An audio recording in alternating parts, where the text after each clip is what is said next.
وعلى أهل بيته الطيبين الطاهرين المعصومين ولعنة الله على أعدائهم أجمعين. أما بعد فقد قال سبحانه تبارك وتعالى في قرآن المجيد والفرقان الحميد وهو أصدق الصادقين وقوله الحق.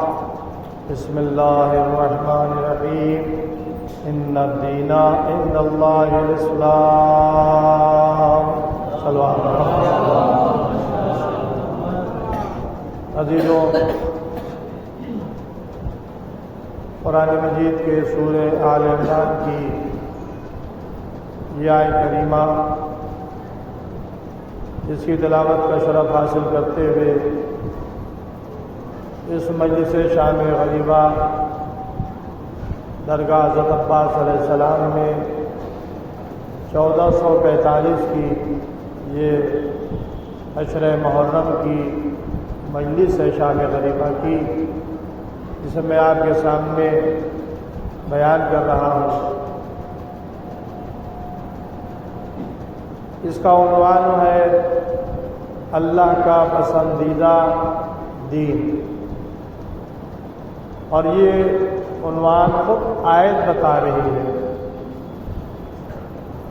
حرف تحریک کے ساتھ ارشاد الہی ہو رہا ہے، ان الدین، بے شک دین، ان اللہ، اللہ کے نزدیک اسلام ہے. اللہ نے آج سے 1400 سال پہلے جب اپنے آخری نبی پر قرآن جیسی عظیم کتاب نازل کی جسے قیامت تک باقی رہنا ہے، اس کتاب میں اس نے اپنی پسندیدگی کا اعلان کیا کہ اللہ کے نزدیک اگر کوئی دین ہے، اگر کوئی مذہب ہے تو وہ صرف اور صرف اسلام ہے. ظاہر ہے کہ مجھے مجلس کو کافی طول نہیں دینا ہے، پھیلانا نہیں ہے. اور بھی قرآن مجید کی آیتیں ہیں اسی سورہ آل عمران میں، جس میں کہا گیا ہے کہ اگر تم اسلام کے علاوہ کسی اور دین، کسی اور قانون پر عمل کر کے دنیا سے واپس آؤ گے تو تم خسارے میں رہو گے، گھاٹے میں رہو گے. یعنی اسلام کا جو قانون ہے، انسان اس اسلام کے قانون پر زندگی گزارے. اگر اسلام کے قانون سے ہٹ کر کسی اور دین کے قانون پر، کسی اور مذہب کے قانون پر انسان زندگی گزارے گا تو اللہ کے نزدیک آخرت میں وہ گھاٹے میں رہے گا، خسارے میں رہے گا. یہ بات بھی اس نے اپنی کتاب میں واضح کر دی. کتاب پر مجھے بحث نہیں کرنا ہے، اس لیے کہ یہ مسلم ہے کہ آخری نبی پر جو کتاب نازل ہوئی وہ قرآن ہے. اور یہ بھی حقیقت ہے کہ قرآن وہ واحد کتاب ہے جو اپنی اصلی حالت پر قائم ہے، جس میں کوئی رد و بدل نہیں ہوا ہے. کیوں کہا جائے کہ تحریف سے محفوظ ہے، اور تحریف سے محفوظ کیوں نہ ہو؟ اس لیے کہ اس نے خود اعلان کیا ہے قرآن میں کہ اِنَّا نَحْنُ نَزَّلْنَا الذِّكْرَ وَإِنَّا لَهُ لَحَافِظُونَ. ہم نے اس ذکر کو نازل کیا ہے اور ہم اس کی حفاظت کرنے والے ہیں. جب اللہ نے نزول قرآن کی ذمہ داری بھی لی اور قرآن کی حفاظت کا بھی اعلان کر دیا، تو اب یہ کیسے ممکن ہے کہ کوئی قرآن کو مٹا دے، قرآن کو بدل دے، قرآن میں تحریف کر دے، لہذا ہمارا عقیدہ قرآن کے اوپر ہے کہ یہ قرآن پورا اللہ کا کلام ہے، اس میں نہ کچھ گھٹایا گیا ہے اور نہ کچھ بڑھایا گیا ہے۔ صلوات محمد وعلی محمد۔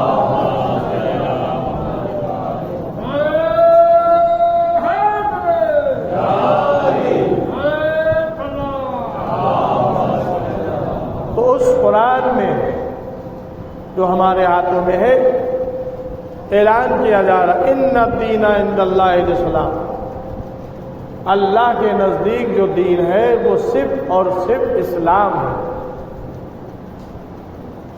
کوئی یہ نہ سمجھے کہ اسلام 1400 سال پرانا مذہب ہے اور ادیان اس سے قدیمی ہے، ایسا نہیں ہے۔ پیغمبر ختمی مرتبت کے ذریعے سے دین اسلام آیا نہیں ہے، بلکہ پیغمبر کے ذریعے سے دین کی تکمیل ہوئی ہے۔ یہ اسلام، یہ دین 1,24,000 انبیاء دین اسلام ہی کی تبلیغ کرتے رہے۔ قرآن میں 25 انبیاء کے اسماء گرامی ہے، نام ہے۔ اگر کوئی مطالعہ کرے، ریسرچ کرے تو اس کو قرآن میں 25 نبیوں کے نام ملیں گے۔ لیکن تاریخ میں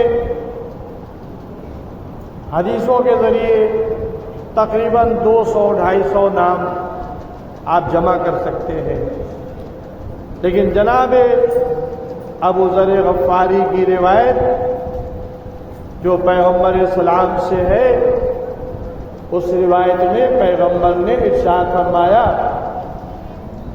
کہ اللہ نے 1,24,000 انبیاء بھیجے اور ان 1,24,000 نبیوں میں 313 رسول تھے، اور 313 رسولوں میں 5 اولو العزم پیغمبر تھے۔ اولو العزم پیغمبر یعنی صاحب شریعت، صاحب قانون، جن کو اللہ نے شریعت دی، قانون دیا۔ وہ 5 کون ہیں؟ سب سے پہلے جناب نوح، جنہوں نے قرآن کے مطابق 1000 میں 50 کم یعنی 950 سال تبلیغ کی ہے جناب نوح علیہ السلام۔ یہ صاحب شریعت پیغمبر تھے، ان کو اللہ نے قانون دیا تھا۔ اس کے بعد جناب ابراہیم علیہ السلام ہے، جناب ابراہیم کے بعد جناب موسیٰ ہے، ان کو اللہ نے توریت دی۔ جناب ابراہیم کو بھی صحیفہ ملا تھا، صحیفے، بعض انبیاء کو صحیفے ملے ہیں، بعض انبیاء کی کتابوں کے نام آئے ہیں قرآن میں۔ جناب موسیٰ کو توریت دی، اس کے بعد جناب عیسیٰ علیہ السلام نے انہیں انجیل عطا کی، اور آخری نبی حضرت محمد مصطفیٰ صلی اللہ علیہ وآلہ وسلم ہیں، جن کو قرآن جیسی عظیم کتاب تھی، اور اس آخری نبی کی شریعت کو قیامت تک باقی رہنا ہے۔ اس شریعت کے محافظ ہیں، دین کے بھی محافظ، شریعت کے بھی محافظ، قرآن کے بھی محافظ۔ یہ کون ہے؟ یہ ائمہ معصومین علیہ السلام ہے۔ نبوت کا سلسلہ آخری نبی پر ختم ہوا، لیکن ہدایت کا سلسلہ یہ قیامت تک جاری ہے۔ ہدایت کا سلسلہ جو قیامت تک جاری ہے، یہ امامت کے ذریعے سے جاری ہے۔ آخری نبی، ان کے ذریعے سے اسلام مکمل ہوا۔ تفصیل کا موقع نہیں ہے، ایک نعرے صلوات، ایک اور نعرے صلوات۔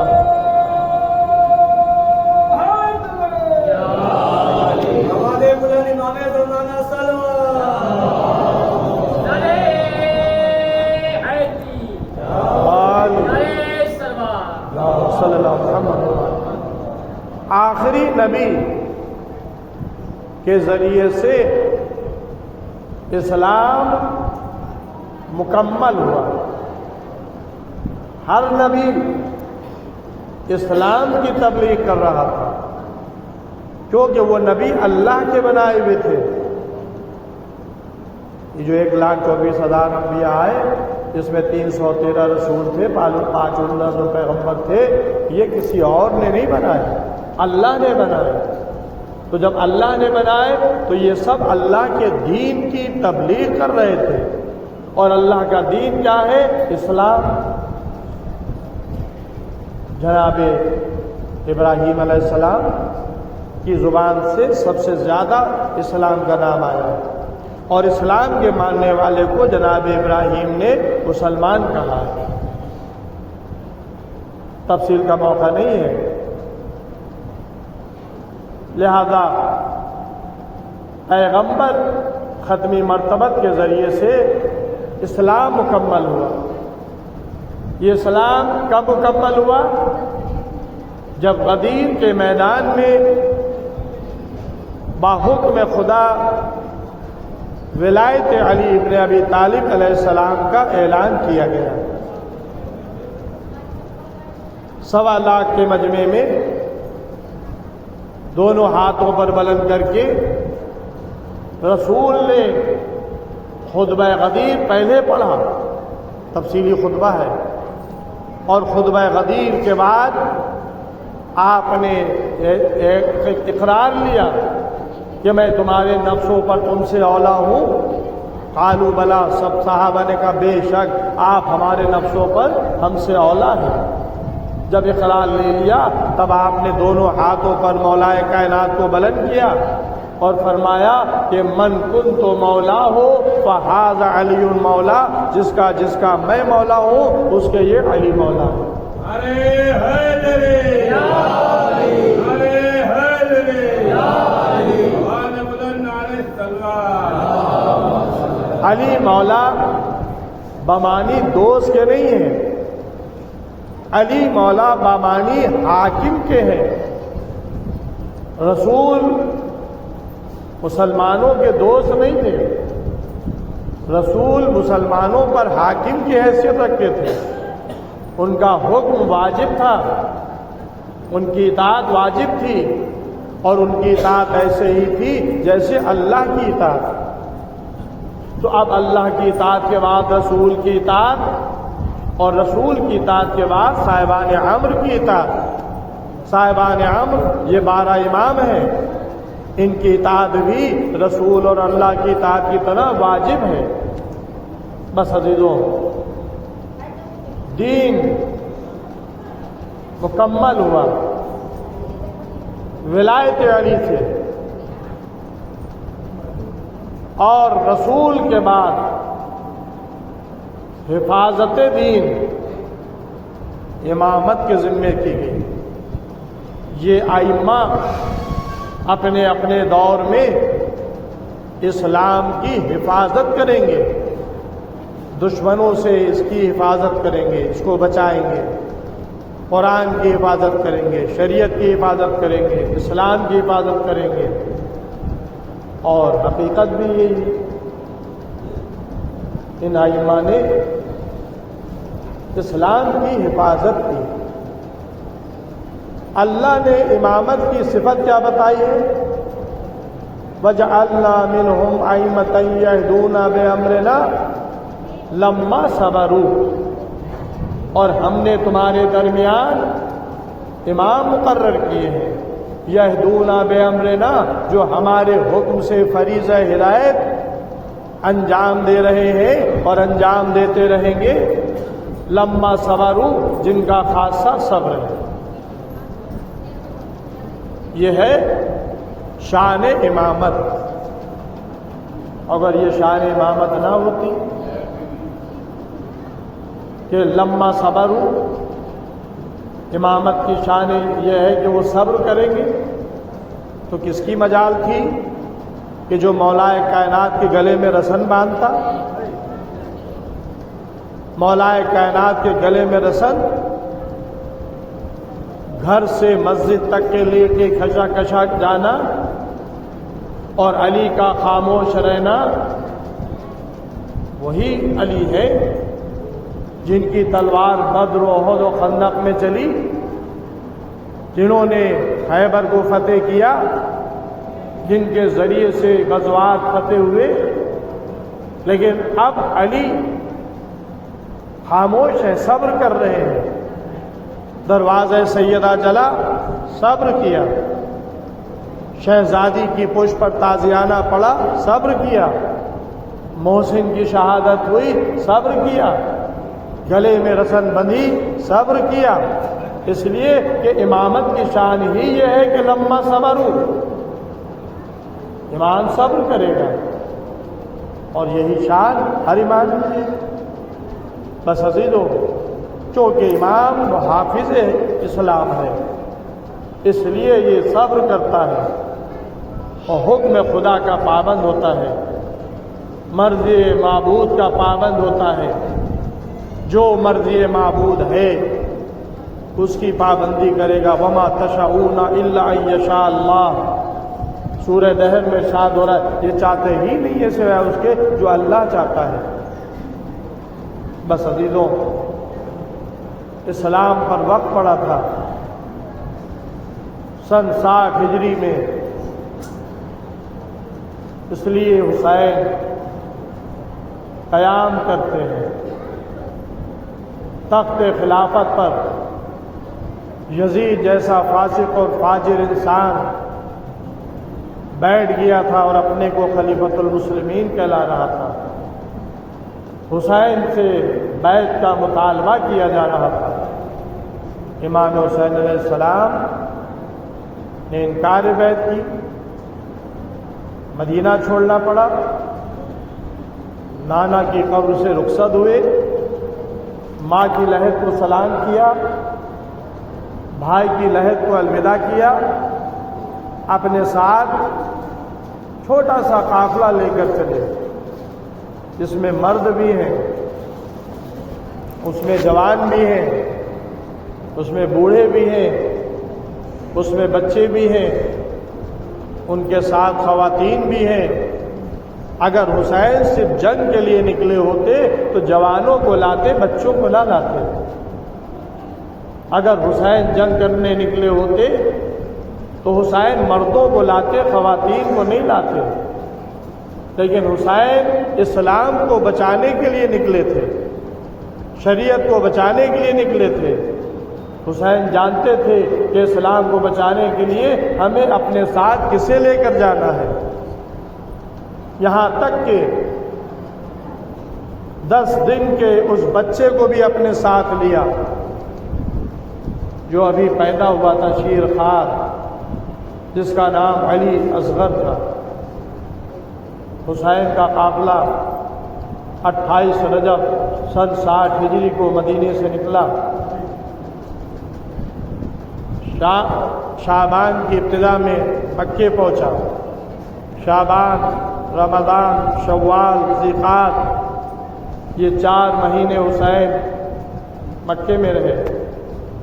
8 ذی الحجہ جب لوگ حج کرنے کے لیے آ رہے تھے تو امام نے حج کو عمرہ مفردہ سے بدلا، حج نہیں کیا، آنے مکے سے نکل آئے۔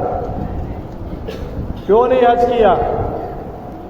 سب تو حج کرنے کے لیے آ رہے تھے، حج کا آغاز ہو رہا تھا۔ 9 محرم کو، 9 ذی الحجہ کو لوگ عرفات کے میدان میں رہتے ہیں، اور حسین 8 کو عمرہ مفردہ سے حج کو بدل کے نکل رہے تھے۔ تاریخ نے لکھا کہ حسین اس لیے حج کو عمرہ مفردہ سے بدل رہے تھے کہ امام نے دیکھ لیا تھا کہ اس وقت حاجیوں کے لباس میں احرام پہن کر، اسلحہ لے کر یزیدی سپاہی آ گئے ہیں۔ ان کی پلاننگ یہ ہے کہ مجھے عین حالت حج میں قتل کر دیا جائے تاکہ یہ پتہ ہی نہ چلے کہ حسین کو کس نے قتل کیا۔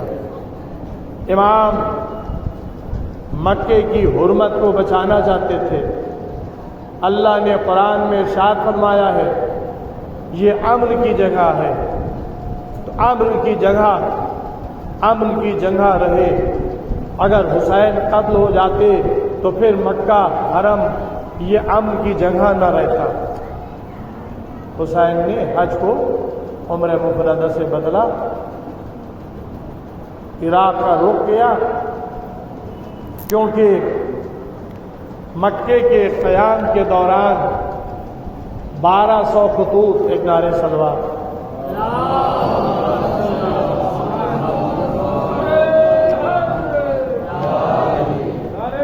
مکے کے قیام کے دوران 1200 خط کوفے سے امام حسین علیہ السلام کے پاس آ چکے تھے، اور آخری خط میں یہاں تک لکھا تھا کہ اگر آپ کوفے نہیں آئے تو ہم رسول خدا سے شکوہ کریں گے کہ ہم بلاتے رہے اور حسین نہیں آئے۔ تب آپ نے اپنے بھائی جناب مسلم بن عقیل کو اپنا نائب، اپنا سفیر بنا کر کوفے روانہ کیا تھا، اور جب جناب مسلم بن عقیل کوفے پہنچے تو آپ کا بڑا اچھا خیر مقدم ہوا، اور تاریخ نے لکھا کہ 18,000 کوفیوں نے حسین کی بیعت جناب مسلم کے ہاتھ پر کی، اور جب 18,000 کوفیوں نے بیعت کر لی تو جناب مسلم نے حسین امام کو خط لکھا، مولا آپ کوفے آ جائیں، یہاں آپ کی بیعت 18,000 مسلمانوں نے کی ہے۔ حسین علیہ السلام چلے، راستے میں حر کا قافلہ ملا، پیاس سے جا بلب تھا، امام نے حکم دیا حر کے قافلے کو سیراب کیا جائے۔ امام نے پہلے ہی سے پانی کا اہتمام کر لیا تھا، علم امامت سے جانتے تھے کہ حر کا لشکر آئے گا جو پیاسا ہوگا، لہذا جتنے آپ کے پاس ضرورت تھے، برتن تھے، یہ سب پانی سے بھر لیے گئے تھے۔ 1,000 کا لشکر، 1 2 4 نہیں، 1,000 کا لشکر حر لے کر آیا امام کو روکنے کے لیے۔ امام نے پہلے لشکر کو سیراب کیا، زبانیں باہر نکل رہی تھیں۔ جب 1,000 کا لشکر سیراب ہو گیا تو جانوروں کے سامنے تشت رکھے گئے، جانور بھی سیراب ہوئے۔ نماز کا وقت آیا تو جناب امام حسین علیہ السلام نے حجاج ابن مسروق جو امام کے مؤذن تھے ان سے کہا کہ اذان کرو۔ ظہر کی اذان ہوئی، حر سے پوچھا کہ حر تو نماز الگ پڑھے گا یا میرے ساتھ؟ اب دیکھیں آپ، یزیدی لشکر کا سپہ سالار ہے، لیکن کیا کہتا ہے؟ مولا میں آپ کے ساتھ نماز پڑھوں گا۔ حر نے امام کی ابتدا میں نماز پڑھی، عصر کی نماز بھی ہو گئی۔ جب عصر کی نماز ہو گئی تو امام نے کہا کہ ذرا وہ جھبیا لے آؤ، ٹوکری لے آؤ جس میں خطوط ہے۔ لائی گئی۔ اے حر دیکھو میں خود سے نہیں آیا ہوں، یہ 1200 خط ہمارے پاس کوفے سے آئے تھے۔ حر نے کہا کہ اس میں میرا کوئی خط نہیں ہے۔ بس امام کھڑے ہو گئے، حکم دیا کہ قافلہ تیار کیا جائے، یہاں سے روانہ کیا جائے۔ امام گھوڑے پر سوار ہوئے، حر نے لجا میں فرس پر ہاتھ ڈالا تو امام نے کہا تیری ماں تیرے ماتم میں بیٹھے گی۔ حر نے یہ جملہ سنا تاکہ آقا اگر آپ کی ماں فاطمہ زہرا نہ ہوتی تو میں کچھ کہتا۔ اس جملے نے بتایا کہ حر کے دل میں عظمت اہل بیت ہے۔ قافلہ بڑھتا رہا، 2 محرم کو وارد کربلا ہوا، اور بھی ساتھ ساتھ چل رہا ہے، حسین بھی ساتھ ساتھ چل رہے ہیں۔ یہ قافلہ 2 محرم سن 61 ہجری کو وارد کربلا ہوا۔ خیمے لگائے گئے، یزیدی حکم آیا کہ فرات کے کنارے سے خیمے ہٹا لیے جائیں۔ عباس کے ہوتے ہوئے اس کی مجال تھی کہ جو فرات کے کنارے سے خیمے ہٹواتا، لیکن آقا کا حکم، عباس نے سر جھکا لیا، خیمے ہٹا دیے۔ 7 محرم سے پانی بند کر دیا گیا۔ شب عاشور الا تش کی صدائیں بلند ہو رہی تھی۔ عاشورہ کی صبح نمودار ہوئی۔ امام حسین علیہ السلام نے علی اکبر سے کہا، بیٹا علی اکبر، آج تم اذان کہو گے۔ ہم شکل پیغمبر جو خلق اور خلق میں رسول کی شبیہ تھا، اس نے صبح عاشورہ اذان کہی۔ کربلا کی سرزمین پر علی اکبر کی اذان کی آواز گونجی۔ حسینیوں نے خاک کربلا پر تیمم کیا۔ حسین کی ابتدا میں نماز شروع ہوئی۔ ادھر نماز تمام ہو رہی تھی، نمازی مصلی پہ تھے۔ عمر سعد تیر چلے کمان میں جوڑتا ہے اور کہتا ہے کہ میری قوم والوں گواہ رہنا، سب سے پہلا تیر حسین کی طرف میرا جا رہا ہے۔ سید ابن طاؤس علیہ رحمہ نے لکھا کہ یہ تیر ایک تیر نہیں تھا، جتنے تیر انداز تھے سب نے تیر چلے کمان میں جوڑے اور حسین کی طرف پھینکنا شروع کیے۔ تیروں کی بارش ہو رہی تھی۔ کتنے صحابی حسین کے اسی وقت خاک و خون میں لوٹنے لگے۔ امام نے آواز دی، اے لوگوں، یہ تیر نہیں، موت کے قاصد ہے، بڑھ کر ان کا استقبال کرو۔ بس عزیزوں، یہ عاشورہ کا آغاز تھا، اور جب زوال کا وقت آیا، حسین کے لشکر میں اب بہت کم بچے تھے۔ ابھی کچھ صحابہ تھے، کچھ اصحاب حسین ابھی تھے اور اعزہ تھے۔ ان اصحاب میں سے ابو ثمامہ سیداوی آگے بڑھے اور کہا کہ مولا، میں چاہتا ہوں کہ آپ کے ساتھ آخری وقت نماز ظہر جماعت سے ادا کر دیں۔ عزیزوں، کربلا وہ ہے کہ جہاں کہنے کی ضرورت نہیں تھی کہ آؤ نماز پڑھ لو۔ کربلا والے وہ تھے جو خود خواہش کر رہے تھے، تمنا کر رہے تھے کہ ہم آپ کے ساتھ نماز ادا کر لیں۔ امام نے آسمان کی جانب دیکھا، کہا کہ ہاں، یہ اول وقت نماز ظہر ہے۔ اے ابو ثمامہ، اللہ تمہارا شمار نماز گزاروں میں کرے۔ یہ کہنے کے بعد حسین نے حبیب کو آواز دی، اے حبیب، جاؤ ان سے التواء جنگ کی درخواست کرو، ان سے کہو جنگ روک دو، تم بھی نماز پڑھ لو، ہم بھی نماز پڑھ لیں۔ لیکن جواب کیا ملا کہ معاذ اللہ، حسین کی نماز قابل قبول نہیں ہے۔ حبیب جیسا مرد فقیہ یہ برداشت نہیں کر سکا، مولا سے اجازت لی، حملہ کیا اور گستاخ کو واصل جہنم کیا، اور خود حبیب بھی درجہ شہادت پر فائز ہوئے۔ امام نے حبیب کی شہادت کے بعد نماز قائم کی۔ کس طرح سے قائم کی؟ 2 صحابیوں کو آواز، زہیر ابن قیس، سعید ابن عبداللہ، تم سامنے کھڑے ہو جاؤ، ہم لوگ نماز پڑھتے ہیں۔ زہیر اور سعید سامنے کھڑے ہو گئے۔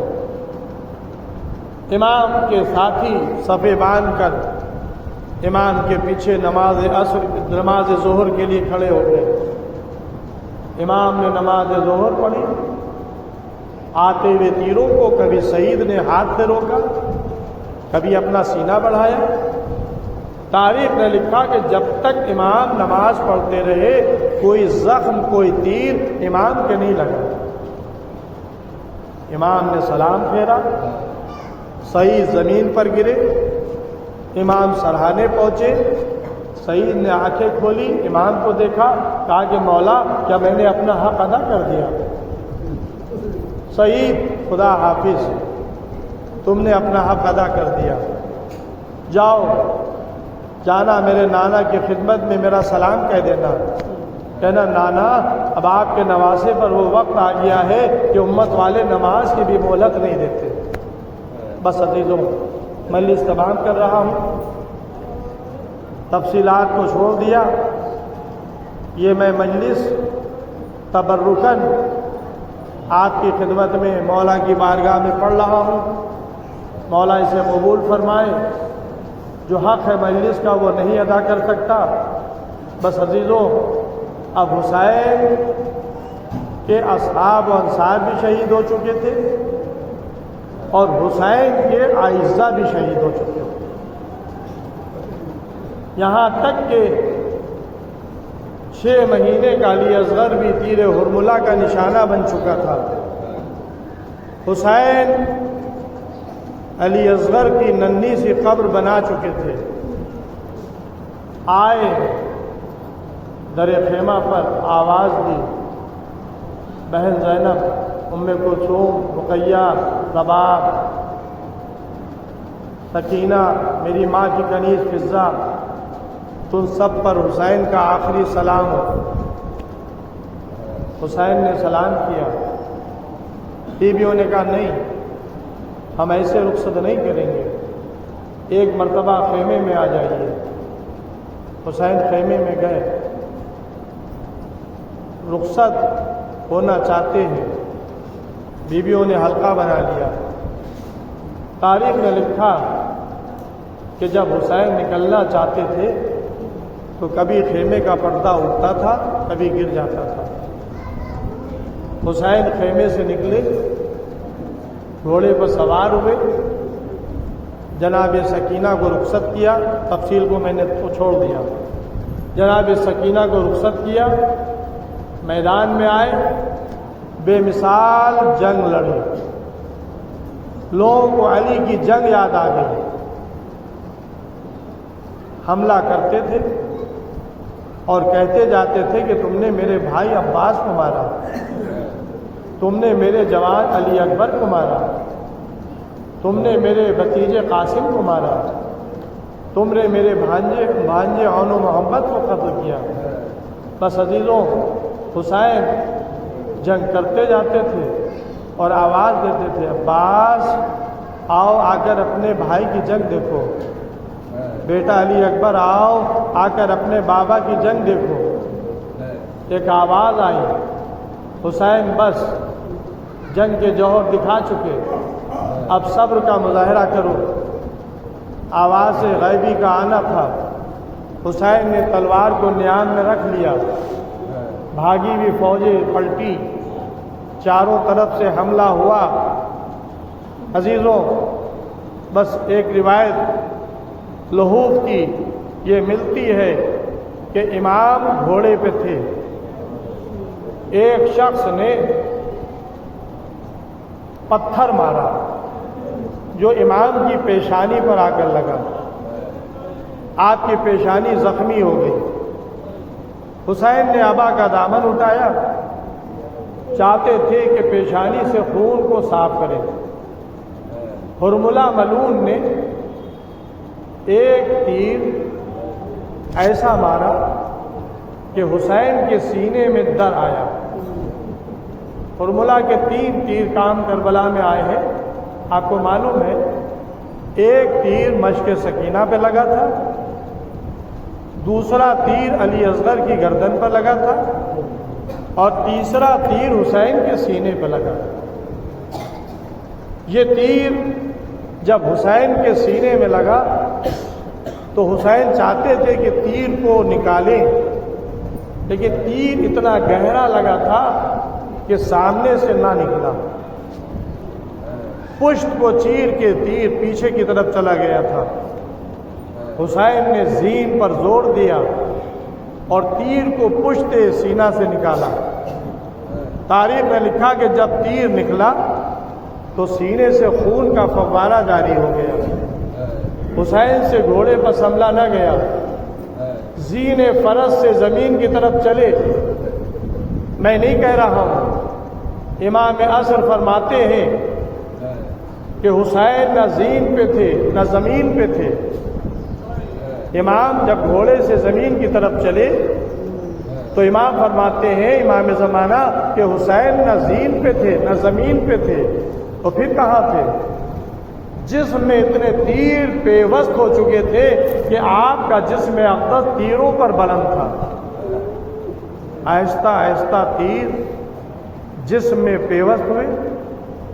امام نے اشاروں سے نماز پڑھی۔ اس وقت زلزلہ نے کام یہ کیا کہ اپنی ٹاپوں سے، اپنے پیروں سے دشمنوں کو بھگانا شروع کیا۔ کتنے لوگ زخمی ہوئے زلزلہ کے ذریعے، اور جب دور تک زلزلہ نے فوج کو بھگا دیا تو امام کے قریب آیا اور آ کر امام کے جسم سے تیروں کو اپنے دانتوں سے دباتا تھا اور کھینچتا تھا، یعنی امام کے جسم سے تیر کو جانور نکال رہا تھا۔ اے انسانوں، تم سے بہتر یہ جانور ہے، تم حسین کے تیر مار رہے تھے اور جانور تیر کو نکال رہا تھا۔ اپنی رکاب حسین کے ہاتھوں پر ڈال دی، یعنی اشارہ یہ تھا، آقا آقا آئیے پشت پر سوار ہو جائیے، میں آپ کو خیمے میں پہنچا دوں۔ امام اشاروں سے نماز ادا کر رہے تھے۔ زلزلہ نے اپنی پیشانی کو خون حسین سے رنگین کیا۔ بس عزیزوں، حسین نے آخری سجدے کے لیے پیشانی کو خاک کربلا پر جھکا دیا۔ کئی منظر ہیں، بس ایک منظر یہ ہے کہ جب جناب زینب صلوات اللہ نے میدان میں دیکھا تو بھائی نظر نہ آیا۔ خیمے سے نکلی، ایک بلندی پر آئی جسے تلِ زینبیہ کہا جاتا ہے، وہاں پر کھڑی ہوئی تو دیکھا کہ نشیب میں میرا بھائی ہے، شبر خنجر لے کر آگے بڑھ رہا ہے۔ جب یہ منظر ثانیہ زہرا نے دیکھا تو ایک مرتبہ عمر سعد کو خطاب کیا، یبنا سعد، میرا ماجایا ذبح کیا جا رہا ہے اور تو کھڑا دیکھ رہا ہے۔ یہ آواز حسین کے کانوں سے ٹکرائی۔ حسین نے بہن کو ہاتھ سے اشارہ کیا، یعنی حسین کا مقصد یہ تھا، بہن خیمے میں واپس چلی جاؤ۔ زینب خیمے میں واپس آئی، ادھر خیمے میں آئی، ادھر زمین کربلا ہلی، سیاہ آندیاں چلی، فرات کا پانی نیز و بلند ہوا، جبرائیل کی آواز بلند ہوئی، الا قتل الحسین بکربلا وعلا ذبح الحسین بکربلا، آگاہ ہو جاؤ، حسین قتل کر دیے گئے، حسین ذبح کر دیے گئے۔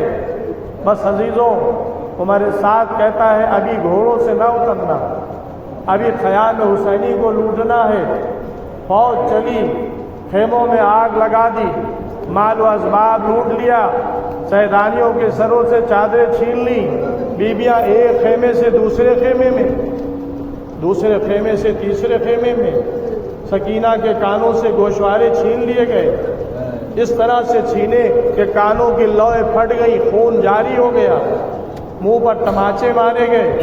بس عزیزوں، مجلس تمام ہو رہی ہے، سید سجاد ایک خیمے میں تھے، جناب زینب نے سید سجاد سے اجازت لی، بیویوں کو لے کر خیمے سے باہر آئیں، لیکن ایک شیخ کہتا ہے کہ میں نے دیکھا کہ بلند و بالا قد کی بیوی کبھی خیمے میں جاتی ہے، کبھی باہر آتی ہے۔ پوچھا اے بیوی کہ آپ کا کوئی قیمتی مال اور زر رہ گیا ہے؟ کہا کہ نہیں، میرا بھتیجا اس خیمے میں غشی کی حالت میں پڑا ہوا ہے۔ جناب زینب شولوں میں داخل ہو گئی اور چوتھے امام کو لے کر باہر آئیں۔ چوتھے امام نے پیشانی خاک پر رکھ دی۔ بس عزیزوں، دن ڈھل گیا، رات آ گئی، غریبوں کی رات، یتیموں کی رات، بیواؤں کی رات، جسے شام غریبہ کہا جاتا ہے۔ عزیزوں، یہ آپ اس شام غریبہ میں بیٹھے ہوئے ہیں، لیکن کربلا کے میدان میں فرش نہیں تھا، خاک کربلا تھی کہ جہاں بیویاں بیٹھی ہوئی تھیں۔ اجرکم اللہ، اجرکم اللہ۔ جناب زینب آج کی رات عباس کا کام انجام دے رہی تھی۔ شب عاشور عباس خیموں کے طلایا پھر رہے تھے۔ شام غریبہ کی رات زینب خیموں کے طلایا، جلے ہوئے خیموں کے طلایا پھر رہی تھی۔ بس عزیزوں، بچوں کو اکٹھا کیا، کچھ بچے نہیں ملے، ام کلثوم کو لیا، چلی ایک مقام پر پہنچی، دیکھا کہ 2 بچے زمین پر لیٹے ہوئے ہیں۔ چاہا کہ ان بچوں کو اٹھائیں، لیکن اب جو اٹھانا چاہا تو بچے زندہ نہیں تھے، گھوڑوں کی ٹانگوں سے امر چکے تھے۔ شہزادی ان بچوں کی لاشوں کو اٹھا کر لے آئی، پھر دیکھا تو جناب سکینہ نظر نہ آئی۔ پھر دونوں بہنیں چلی، جناب سکینہ کو ڈھونڈتی ہوئی فرات کی طرف جا رہی تھی۔ ایک شخص گھوڑے کو لیے ہوئے آ رہا تھا۔ شہزادی نے پوچھا کہ شیخ، تو نے کسی بچی کو تو نہیں دیکھا؟ وہ کہتا ہے نہیں، میں نے کسی بچی کو نہیں دیکھا، لیکن ہاں میرا گھوڑا پیاسا تھا، میں دریا پر لے گیا تھا، ایک بچی کے رونے کی آواز نشیب سے آ رہی تھی۔ جناب زینب سمجھ گئی، سکینہ باپ کی لاش پہ پہنچ گئی ہے۔ جناب زینب نشیب کی طرف آئیں، دیکھا کہ سکینہ باپ کے سینے سے لپٹی ہوئی ہے۔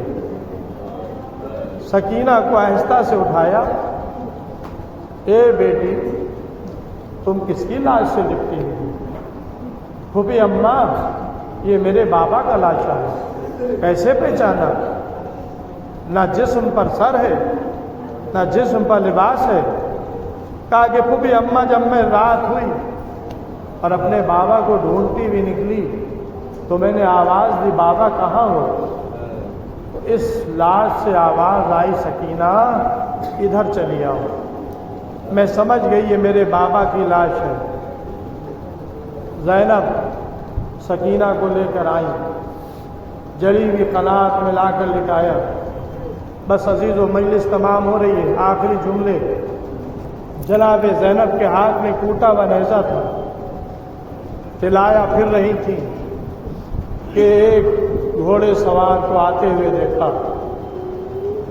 جناب زینب نے آواز دی، اے آنے والے ٹھہر جا، میرے چھوٹے چھوٹے بچے روتے روتے ابھی سوئے ہیں، صبح آنا، جتنا دل چاہے لوٹ لے جانا۔ آنے والا نہ رکا، جب قریب آیا تو جناب زینب کو جلال آ گیا۔ آنے والے تمہیں نہیں معلوم، میں عباس کی بہن زینب ہوں، حسین کی بہن زینب ہوں۔ یہ آنے والے تجھے نہیں معلوم، میں علی کی بیٹی زینب ہوں۔ جیسے ہی نام علی لیا، آنے والے نے اپنے چہرے سے نقاب کو ہٹا دیا، اے میری بیٹی زینب، یہ تمہارا بابا علی ہے۔ بس عزیزوں، جب زینب نے بابا کو دیکھا ہوگا، عجب نہیں آواز دی ہوگی، بابا اب آپ آئے ہیں۔ جب بھرا گھر اجڑ گیا، خیموں میں آگ لگ گئی، میرا ماج آیا مارا گیا، اے بابا اب آپ آئے ہیں، جب ہمارے سروں سے چادریں چھن گئی۔ انا للہ و انا الیہ راجعون۔ رضن بقضاء